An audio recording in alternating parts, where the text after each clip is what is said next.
Turn our attention to transport matters, public transport matters here on Today. Putco drivers have stopped working today. They claim they haven't been paid bonuses for years. So what's the knock-on effect on this, of course, on the transport sector as far as buses are concerned? And how do we get to the bottom of this? Well, joining us, eNCA reporter Nqobile Madlala at the scene for us, where no doubt there's already a knock-on effect considering how important Putco is, Nqobile, as far as public transport is concerned. Well, you can definitely guarantee that a lot of people who need these buses are, of course, in need. I'm just going to show you. These are some of the drivers.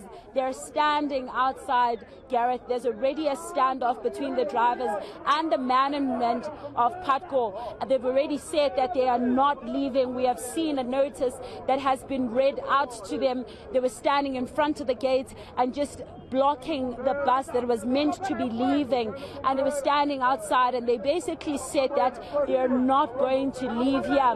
Now, that notice was notifying them that they need to end the protest at about 2:30, which we understand at this point that this is an illegal protest, but it doesn't seem like that's going to happen, and therefore I'm going to bring in the spokesperson for Putco, Nqobile. Lindo, it's been very clear from the workers that they are not leaving at 2:30 as what has been asked by the Putco company. What happens now? Well, first of all, let's just confirm that as Putco, there are workers in some of our branches that are in an illegal strike, and at this stage we have not received any formal notice to say that they would be on strike. So this comes as both shocking but also as regrettable. But I must say that some of the things we're picking up is that this has something to do with the salary increase, as well as some of the bonuses that were supposed to be paid in 2022. The company went on, because you'd remember that COVID-19 had ravaged many industries. Ours was not spared. We had halted our services at some point during the national state of disaster, particularly the hard lockdown. We applied for an exemption. That exemption was granted. We were granted the exemption of saying we're not going to pay bonuses, and we're only going to pay an increment of 3% instead of 6%. So that is the issue here. The unions had appealed, but what had happened afterwards was that they were then granted that appeal, and this matter was then taken to the Labour Court for review. So that is the story right now. We are at the Labour Court. We're waiting for a response there in terms of what their review is, and then we'll be able to move forward. At this stage, our hands are tied as Putco to say that there is nothing we can do except to wait for that particular review. So it's a legal matter. It is still in court. But you are right in saying that a notice was read out to the workers to say that they are on an illegal strike. They have been given until 2:30, which is minutes from now, to go back to their duties and continue Putco's mandate to serve our society. And after that, the process will unfold, where they'll be read a second notice, a third notice will be read, but if they do not abide to those things, they'll be susceptible to actually disciplinary actions and some of the processes of the company. So at this stage, we're just following due process in terms of making sure that they understand exactly what is going to happen as far as these notices are concerned. But one of the things I should say is that we are also appealing to the drivers to go back to work themselves. What we want to for them to consider is the people they interact with every day, those that will be left stranded if they do not go back to duty. So we're asking and appealing to drivers to go back to work. Perhaps let's just talk about that. How many people are affected at this point if these buses are not leaving the depot, and which areas also are affected?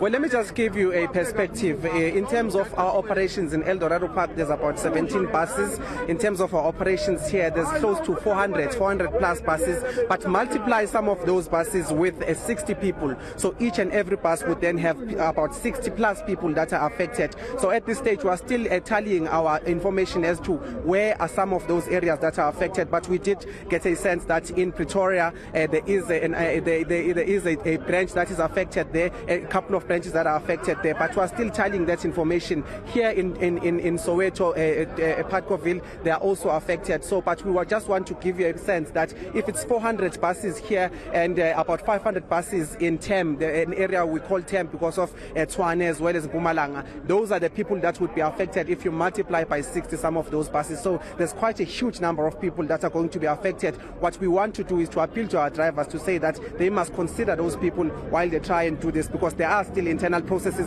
that need to be exhausted as far as voicing their concerns in such a manner. But a lot of these drivers are saying that they have been raising their concerns, and they're saying that they feel that the company itself is paying lawyers instead of paying them back their money, and they do want their money back. And of course they said that they're not leaving here. So what happens then?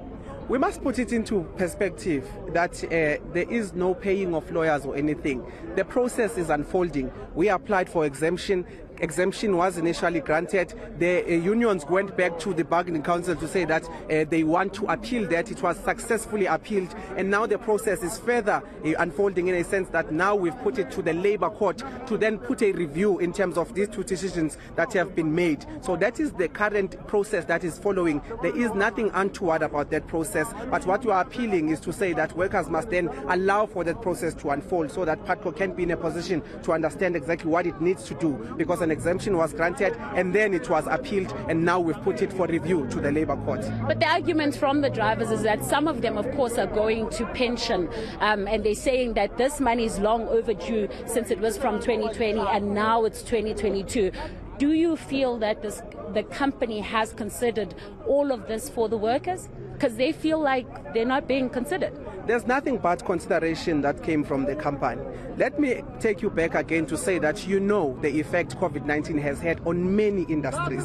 Some businesses even closed shop because of the effects of COVID-19. Putco was not spared from that, and Putco had applied for an exemption. And this was not just applying for an exemption to say that we want to save money or anything like that. It was an exemption to say that in a consideration of making sure that there is stability within the company, as well as in a consideration of saying that we need not shed jobs unnecessarily. That is the route that we took. So when you speak about consideration, you must know that Putco had taken a decision to consider not sacking workers, but actually to consider taking cushioning the blow as far as job losses are concerned. And that is why we applied for exemption instead of applying for a process of retrenchments. That is exactly some of the difficult decisions that Putco had to do. And this is why we find ourselves here, because workers are saying that at some point they had to come back to work. They were working even with the reduced staff. They believe that the money is due to them. But on the other hand, you must consider the company's stance in terms of making sure that there's stability, and as well as the fact that we are able to continue to operate, and we are able to continue to accommodate some of the workers that are with us, instead of just taking the easy route of actually going for retrenchments.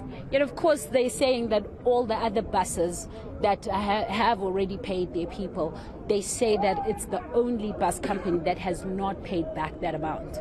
What do you say to that? And you must appreciate that Putco, unlike other buses, there's a variety of things that are different from there. So you cannot just put a plain, a white paper and say that everyone must operate in this manner. There are different dynamics with our buses. Our buses cover about 3 provinces. They go into townships where other buses do not go. And that is why you must consider some of the things when you say, because operationally, we're not the same as a bus company. But what we want to emphasize and stress is that some of the decisions that were taken, particularly the one of getting an exemption in 2020, it was under the consideration of saying that we want to stay afloat as far as our operations and mandate is concerned, but at the same time we wanted to also cushion the fact that we didn't want to go to the retrenchment process. We wanted to actually try and keep as many of our workers as possible.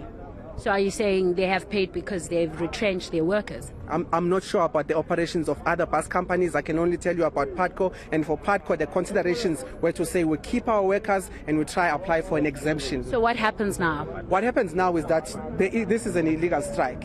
Basically, there's a notice that's been read that at 2:30, which has passed now, they need to go back to work. What is going to happen next is that another notice will be read to them, 3 notices, and they'll be susceptible to disciplinary action. They know that very well, and if some of them don't know that, the notice actually stipulates that this is an illegal strike and they must go back to work. But again, for us, it's just a matter of saying that everyone must consider the most important stakeholder here, which are the commuters that will be left stranded.